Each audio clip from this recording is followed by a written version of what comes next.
Hi, thanks for coming to my poster presentation. I'm Dr. Christine O'Donnell from Arizona State University, and today I'll be talking about some of my work into teaching astronomy with culturally responsive citizen science curricula. The curricula I'll be describing was designed with the target audience of the hundreds of thousands of students in the US who take general education college science courses every year. So these are students who are non-science majors, they're specializing in humanities, business, and so on. But as part of their graduation requirements, they have to take courses in a variety of disciplines to gain a broad set of knowledge and skills. As a result, these general education science courses are oftentimes the last formal exposure to science that our future voters, policymakers, teachers, and parents will have. A couple of the challenges that come up in these courses are things like promoting self-efficacy, so having students walk away feeling capable of doing science, as well as fostering a sense of belonging. And so we aim to address both of these challenges through our pilot testing of a new framework for culturally responsive citizen science-based curriculum. So I want to share a couple of examples of what this curriculum looks like in practice. As I said, we use citizen science, which broadly refers to projects that provide hands-on opportunities for members of the public to engage in the process of scientific discovery by making real and valued contributions.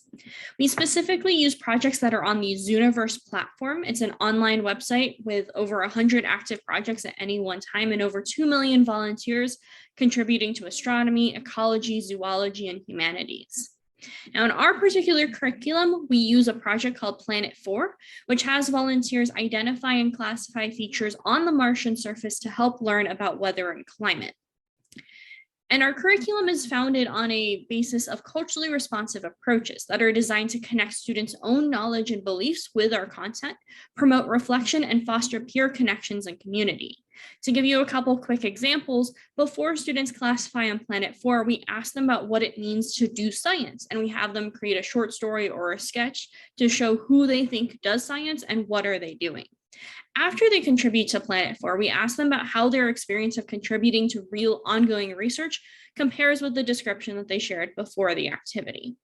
Now, this is just a very short glimpse of our model. We also have lots of other features through the full curriculum, which is intended to span 2 class sessions and a homework. We have more background and context on why we want to study Mars and what the study of Mars might mean for people here on Earth. We give students options to complete a deeper investigation to learn about the exploration and study of Mars in a way that aligns with their own personal interests.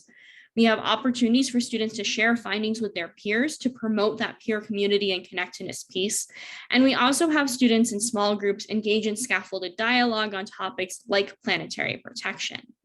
So I'll end here, and please do feel free to contact me. I'd love to talk more about our model and what it looks like in practice. Thanks. Bye.